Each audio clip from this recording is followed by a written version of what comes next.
Dans le nord-est de la Grèce, la Macédoine orientale et Thrace nous révèle sa beauté unique entre mer et montagne.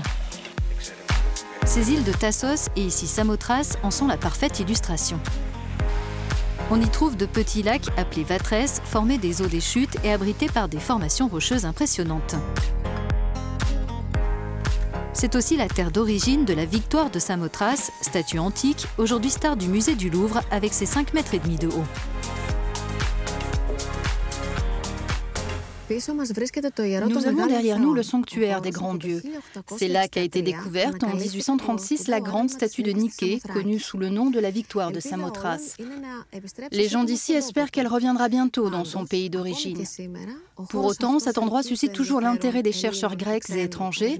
Chaque année, des équipes mènent des fouilles et font des découvertes très intéressantes.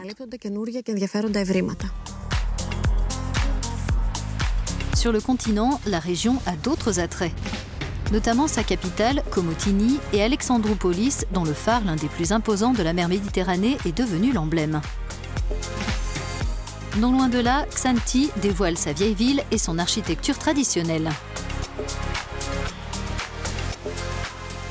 Ce secteur de la Thrace occidentale est un melting pot de différentes cultures. Ici, deux religions cohabitent harmonieusement. Les églises grecques orthodoxes sont voisines des mosquées de la minorité musulmane. Habitants de toutes confessions et visiteurs fréquentent les mêmes quartiers urbains.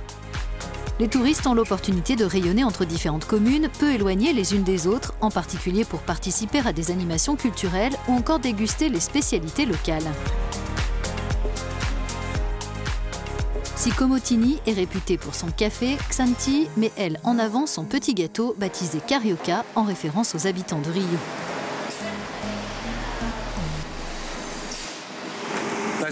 Dans le carioca, il y a du chocolat, des noisettes, de la génoise et un glaçage. Là, c'est la dernière phase de la fabrication quand il est recouvert de glaçage et refroidi. Ensuite, il est prêt à être mangé.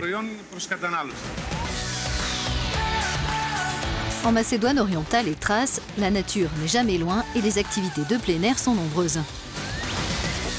En 1 heure de voiture, on peut passer d'une station de ski au bord de mer.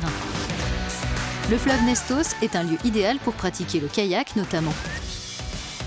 On peut aussi faire une halte à Kavala, célèbre pour son port et ses monuments ottomans.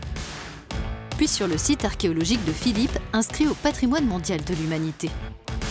La ville fut la première du continent européen à devenir un centre de la foi chrétienne après la visite de l'apôtre Paul en 49 de notre ère. La ville de Philippe a été fondée par le roi Philippe II, qui était le père d'Alexandre le Grand. De nombreux touristes venant d'Europe, mais aussi du monde entier, visitent ce site tout au long de l'année. Mais les touristes, si nombreux soient-ils sur le site de Philippe, visitent rarement la grotte Agitis, qui se trouve seulement à quelques kilomètres au nord. Surnommée le miracle de la nature, cette rivière souterraine, l'une des plus longues au monde, s'étend sur pas moins de 21 km. Des stalactites plongeant parfois jusqu'à la surface de l'eau et les couleurs changeantes des parois donnent de la magie à ce décor modelé par le temps.